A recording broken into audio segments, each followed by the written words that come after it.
Assistive technology and accommodations in the IEP.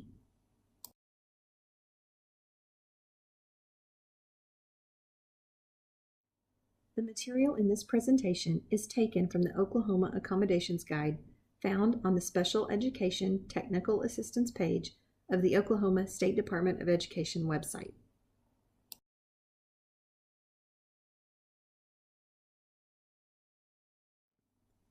Accommodations versus modifications. When talking about accommodations, it is important to distinguish between accommodations and modifications. Accommodations are intended to reduce or even eliminate the effects of a student's disability, whereas modifications will reduce learning expectations.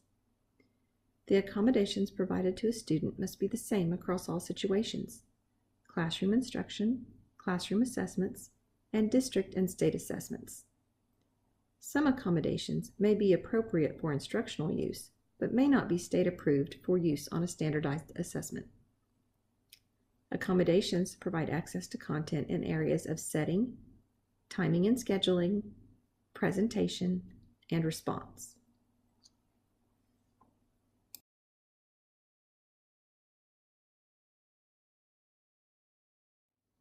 Setting accommodations and assistive technology.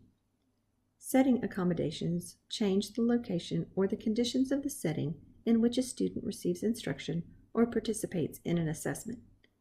Students may be allowed to sit in a different location than the majority of students in order to reduce distractions to themselves or others, or to increase access to assistive technology.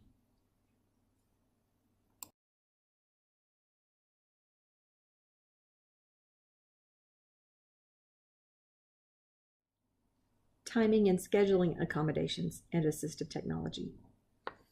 Timing and scheduling accommodations change the allowable length of time to complete assignments, assessments, and activities. Timing accommodations may also change the way the time is organized. It may also include allowing the child to take breaks. Common ones are extended time to complete assignments or utilize assistive technology or take frequent breaks.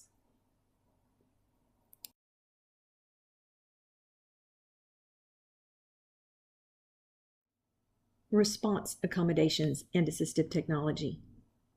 Response accommodations allow students to complete assignments, tests, and activities in different ways.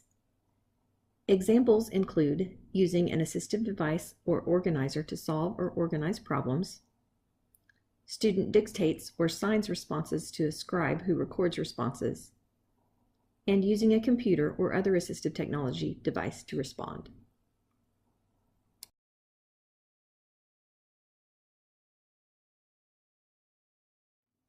Presentation accommodations and assistive technology. Presentation accommodations enable students to access instruction and assessments in formats other than reading standard print.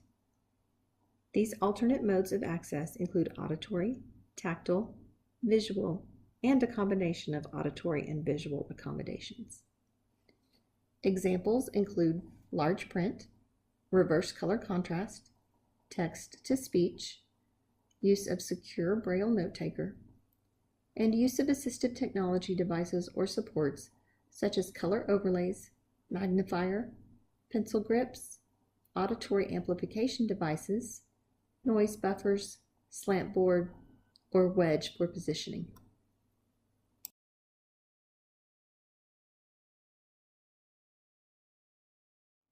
Documenting accommodations on the IEP. After the team identifies appropriate accommodations for the student, it is important to document the accommodations on the IEP. There are 3 places appropriate for documenting accommodations on the IEP. 1. Consideration of special factors. This is where communication and assistive technology supports are considered. 2. Supplementary aids and services. This area of the IEP includes aids, services, and other supports that are provided in regular education classes or other education-related settings to enable children with disabilities to be educated with children who do not have disabilities to the maximum extent appropriate. 3. Participation in assessments. This section of the IEP documents accommodations needed to facilitate the participation of students with disabilities in general state and district-wide assessments.